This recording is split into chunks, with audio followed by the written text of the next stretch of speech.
Thanks for clicking! The Trump tariffs could provide the perfect window for Canadians to get into the real estate market. This according to a new report coming from the CBC, which is a bit strange as we're seeing reports that these tariffs could clobber Canada. Economists see them as lasting for at least 6 months to a year. Combined with perpetual predictions of a recession, it might seem a bit counterintuitive to think this is the perfect window to make the biggest purchase decision of one's life. Why? Regardless, says CBC, given the low interest rate, low sales numbers, and declining house prices, this could provide the perfect opportunity for homebuyers to get into the real estate market. But it might not last. Just know this, the window of opportunity might, maybe, be pretty small. But what evidence is the CBC using to back up these assertions? And, more importantly, is that evidence being accurately presented? Better not be. So what I want to do today is go over CBC's report, fact-check the evidence presented to suggest this could be the perfect window, and then go over some implications for news in Canada. We're cooked. Yeah, a little bit, but in an effort to improve the situation, we are going to give the CBC some help at the end of the video by consulting our friends at Sesame Street for some insight into how to conduct proper analysis. We're cooked. As we'll see today, a lot of what we're hearing is utter nonsense. Evidence presented that is not backed up with data. With that said, we will continue to try to separate the data from the noise on this channel as all of this unfolds. Make sure you click like and subscribe to get those updates. But for now, let's get into this report.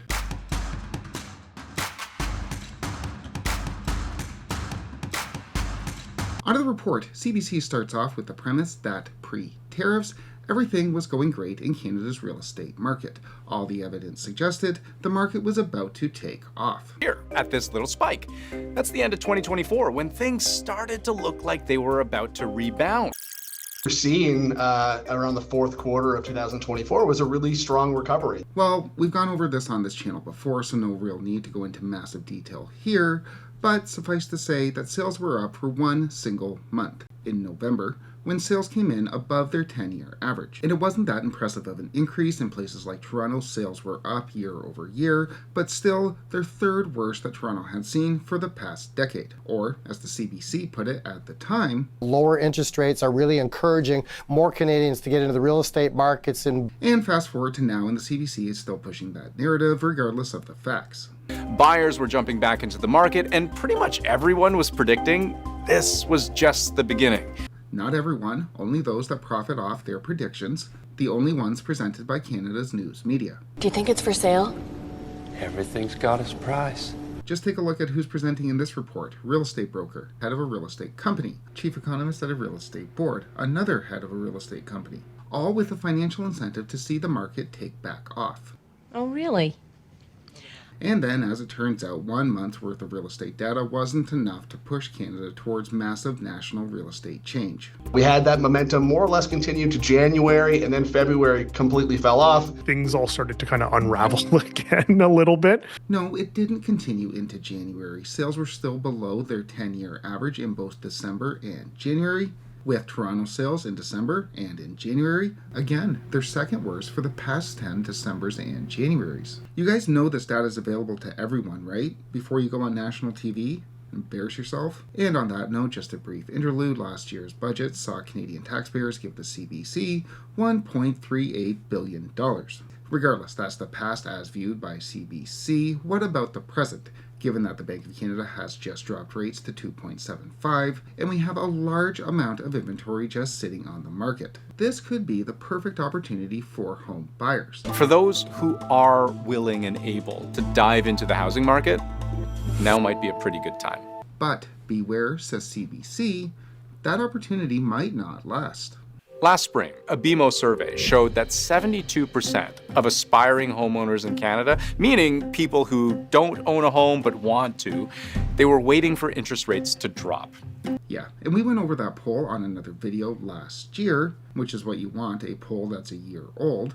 But suffice to say, that poll sampled 2,500 adults, of which only 39% were aspiring homebuyers, and of those, only 26% planned on buying in 2025, and here's the key part, or later. 39% of 2,500 means 975 people were aspiring homebuyers. 26% of those, or 253, wanted to buy in 2025 or later, or about 10% of the total population surveyed, which is a far cry from the headline-grabbing 72% of aspiring homebuyers. And more to the point, this poll doesn't really tell us anything, as the or later part means 10% will buy one day. We've got all this, evidence. And remember from last year that BMO's survey didn't ask how many rate cuts were needed for those aspiring homebuyers to jump back into the market. Thankfully, though, CBC has our backs. And another survey tried to figure out how far they'd need to drop for people to jump in. And it found the vast majority of people were waiting for the overnight rate to hit 2.75%. First, that poll in question wasn't limited to home buyers. As the poll explicitly says, they contacted those who were looking to buy a home or refinance their mortgage. And the survey didn't provide a breakdown as to how much was which. So 99% of those being contacted could have wanted to refinance, with 1% being home buyers, or vice versa. Either way, this poll supports nothing.